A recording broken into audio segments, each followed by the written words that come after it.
Friends, welcome to Krishna home garden. Friends, நம்மளுடைய சேனலில் ஒரு 6 மாதத்துக்கு முன்னாடி சாமந்தி செடிகளை பற்றி ஒரு ஷார்ட் வீடியோ போட்டிருந்தோம். சாமந்தி செடிகளை கட்டிங்ஸ் மூலமாக சுலபமாக வளர்க்குறது எப்படிங்கிறத பற்றி வீடியோ தான் அது. அந்த வீடியோ நம்ம சேனலில் ரொம்ப நல்லா போயிட்டு இருக்கக்கூடிய ஒரு ஷார்ட் வீடியோ. அந்த வீடியோவை பார்த்துட்டு நிறைய சப்ஸ்கிரைபர்ஸும் வியூவர்ஸும் நிறைய கமெண்ட்டில் நிறைய கொஸ்டின் கேட்பாங்க. அதில் அதிகமாக கேட்டது என்னென்னா, எம்சாண்டில் செடி வளருமா அப்படிங்கிற டவுட்டு தான் அதிகமாக அதில் கேட்டிருக்காங்க. நான் அந்த கட்டிங்ஸை எம்சாண்டில் வளர்த்து காமிச்சிருப்பேன். அதில் என்னென்னா, கட்டிங்ஸ் எம்சாண்டில் வளர்த்துட்டு அந்த வேர் வளர்ந்ததுக்கு அப்புறம் வேற ஒரு மண்கலவையில் மாற்றி நடவு பண்ணி காமிச்சிருப்பேன்.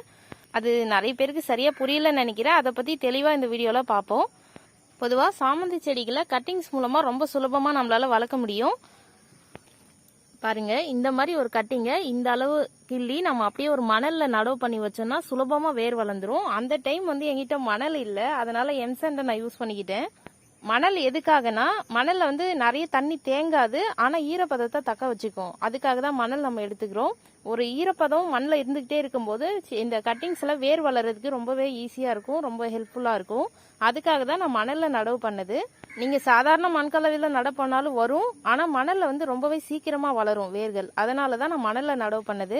அப்படி மணல் இல்லாததால தான் நான் எம்சாண்ட்ல நடவு பண்ணேன். நீங்க அப்படி நடவு பண்ணும்போது மணலோ இல்ல எம்சாண்டோ நல்லா சலிச்சிட்டு நல்லா ஃபைனா எடுத்து நீங்க நடவு பண்ணும்போது ரொம்பவே சூப்பரா வரும். ஒரு 3ல இருந்து 4 வாரத்துல அதுல உங்களுக்கு அந்த கட்டிங்ஸ்ல வளர்ச்சி தெரியும், நல்ல தெளிவா இருக்கும். செடிகள் கொஞ்சம் புது இலைகளும் வர ஆரம்பிக்கும். அந்த டைம்ல நீங்க கட்டிங்ஸை எடுத்து பாத்தீங்கன்னா அடியில வேர் வளர்ந்துருக்கும். நீங்க அப்படியே மண்ணு ட்ரையா இருக்கும்போது அப்படியே பிடுங்க கூடாது. நல்லா நனைச்சிட்டு அதை ஏதாவது குச்சியை வச்சு கிளறி நல்லா தூக்கி விட்டு தான் எடுக்கணும். நீங்க டைரக்டா பிடுங்கினீங்கன்னா வளர்ந்த வேர்கள் எல்லாம் அருந்து போயிடும். அதை கொஞ்சம் கவனமா எடுக்கணும். நான் அந்த வீடியோல காமிச்ச ஒரு கட்டிங் தான் இப்ப நீங்க பாத்துருக்கக்கூடிய இந்த செடி. நான் வளர்த்து காமிச்ச செடிகள்ல இந்த இடத்துல நான் ஒரு 3 செடி நடவு பண்ணியிருந்தேன். கொஞ்ச நாளா இந்த இடத்த பராமரிக்காம விட்டதுல நிறைய களை செடிகளுக்கு இடையில மாட்டி 2 செடி காலி ஆயிடுச்சு. இப்போ இந்த ஒரு செடி ரொம்பவே சூப்பரா வந்துட்டு இருக்கு. இப்போ பாத்தீங்கன்னா அடியில நிறைய புது புது துளிர்களும் வருது பாருங்க, நிறைய இருக்கு. இங்க களையெல்லாம் அதிகமா இருக்கு, அதெல்லாம் சரி பண்ணணும். இன்னும் நிறைய செடிகளை தொட்டிகள்லையும் வச்சிருக்கேன். நிறைய பேருக்கு ஃப்ரெண்ட்ஸ் ரிலேட்டிவ்ஸ்க்கும் கொடுத்துருக்கேன் செடிகளை. அதே மாதிரி இந்த செடியும் நிறைய பேர் கேட்குறீங்க. அது செடியை அனுப்புறத பற்றிலாம் இன்னும் யோசிக்கிறது இல்லை.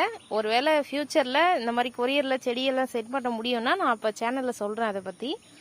இந்த செடியை நான் நிலத்தில் வச்சிருக்கிற மாதிரியே தொட்டிகள்லையும் வச்சு வளர்த்துட்டு இருக்கேன். நான் தொட்டிகளில் பயன்படுத்துகிற மண்கலவை என்னன்னா, 2 பங்கு தோட்ட மண்ணுக்கு 1 பங்கு சாண எரு கலந்துட்டு அதில் கொஞ்சம் வேப்பம் புண்ணாக்குலாம் கலந்து வைப்பேன். அதுதான் நான் பொதுவாக எல்லா காய்கறி செடிகளுக்கும் பூச்செடிகளுக்கும் பயன்படுத்துகிற மண்கலவை. ரோஸ் செடிக்கு மட்டும் கொஞ்சம் செம்மண் இருந்தால் சேர்த்தா அது நல்லா செழிப்பாக வளரும். அதை பற்றின வீடியோ நம்ம சேனலில் ஏற்கனவே போட்டிருக்கோம். மற்றபடி சாமந்தி செடிக்கெல்லாம் நீங்கள் செம்மண் இல்லாமல் சாதாரண மண்ணிலேயே ரொம்ப சுலபமாக வளரும். ஆனால் இந்த செடிக்கு மண்ணில் தண்ணி தேங்கக்கூடாது. இப்போ நம்ம கமெண்ட்ல கேள்விகளுக்கான பதிலை பார்ப்போம். அதில் அதிகமாக அந்த கொஸ்டின் என்னன்னா, எம்சாண்டில் செடி வளருமா? நீங்க செடிகளை வெறும் எம்சாண்டு இல்ல மணல் வெறும் அதை மட்டுமே வச்சு நீங்க செடி வைக்கும்போது சரியா வராது. ஒரு சில செடிகள் வேணா மணல்ல வளர்ற செடிகளா இருக்கும். நிறைய களச்செடி வேணா முளைச்சிருக்கிறத நீங்க பாத்துருக்கலாம். எங்கேயாவது மணல் ரொம்ப நாளா கொட்டி வச்சிருந்தீங்கன்னா அதுல ஏதோ 1-2 முளைக்கும். ஆனா நீங்க பூச்செடிகளோ இல்ல காய்கறி செடிகளோ வெறும் எம்சாண்டு மணல்ல நீங்க நடவு பண்ணும்போது சரியா வராது. அதுல ஈரப்பதம் இருக்கிற வரைக்கும் செடி நல்லா செழிப்பா தான் வளரும். ஒருவேளை நீங்க தண்ணி விடாம விட்டு நல்ல வெயில் இருந்ததுன்னா அதிகமா சூடாயிடும். எம்சாண்டோ இல்ல மணலோ ரொம்ப சூடாகும். அப்ப செடி கருகி போயிடும். அதனால அதுல வெறும் மணல்ல எம்சாண்டை வச்சு வைக்காதீங்க. அதுல வேணா கொஞ்சம் மண்ணுல கொஞ்சமா வேணா கலந்துக்கலாம், அவ்வளவுதான் பண்ண முடியும். அதிகமா அதை கொட்டி அதுலயே செடி வளர்க்கலாம் முடியாது. கட்டிங்ஸ் வளர்க்க வேணா நீங்க எம்சாண்டையோ இல்ல மணலையோ பயன்படுத்தலாம். அதை நல்லா சலிச்சிட்டு அதை நீங்க கட்டிங்ஸை வச்சு அந்த பாட்டை நீங்க ஒரு நிழலான இடத்துல வச்சுதான் வளர்க்கணும். கட்டிங்ஸ் வளர்ந்ததுக்கு அப்புறம் வேற மண்கலவையில மாத்தி தான் நீங்க வளர்க்க முடியும்.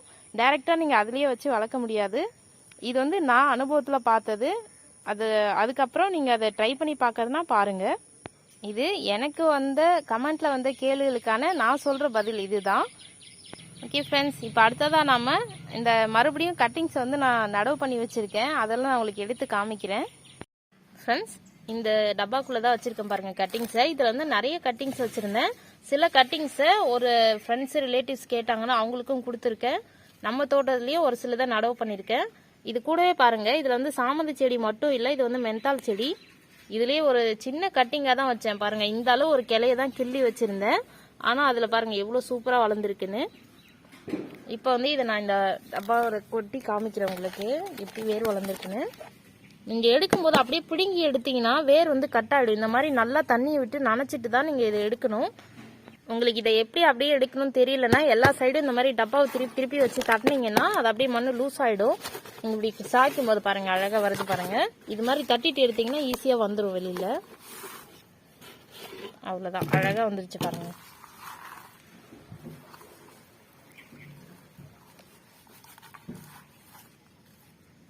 பாருங்க ஃப்ரெண்ட்ஸ், இதில் வந்து வெவ்வேறு சில செடிகளை வச்சுருக்கேன். இது வந்து வேற ஒரு கலர் பூவோட கட்டிங். இது பாருங்க எவ்வளோ அழகாக நிறைய கிளைகளும் வர ஆரம்பிச்சிருக்கு பாருங்க. புது கிளைகள் ரொம்பவே சூப்பராக வளர ஆரம்பிச்சிருக்கு பாருங்க. புது நியூ க்ரோத்லாம் வந்திருக்கு. இது ரொம்ப குட்டி கிளையாக தான் வச்சு, அதனால தான் கம்மியாக வளர்ந்துருக்கு. இல்லைன்னா நல்லா செழிப்பாக வளர்ந்துருக்கும். இது பாருங்க.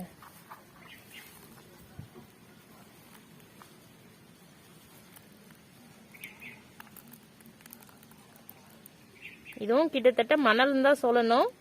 நீங்கள் சாதாரண மண்கலவையில் கூட வச்சு பார்க்கலாம். ஆனால் மண்கலவை வந்து ஈரப்பதம் இருந்துகிட்டே இருக்கிற மாதிரி இருக்கணும். அப்படி இருந்தால் சீக்கிரமாக வேர் பிடிக்கும். இப்போ வந்து இது எல்லாத்தையும் தனித்தனி பாட்டில் நடவு பண்ணி ஒரு 2 நாள் நிழலில் வச்சுட்டு அதுக்கப்புறம் ஃபுல் சன்லைட்டில் வச்சுக்கலாம் நாம். ஓகே ஃப்ரெண்ட்ஸ், அந்த ஷார்ட் வீடியோவில் பார்த்த மெத்தட்லேயே நீங்கள் இந்த மாதிரி கட்டிங்ஸை ரொம்ப சுலபமாக வளர்க்க முடியும். நீங்களும் ட்ரை பண்ணி பாருங்கள். அது எப்படி சரியாக வந்ததானே கமெண்ட்டில் சொல்லுங்கள். Okay friends, thank you. Thanks for watching.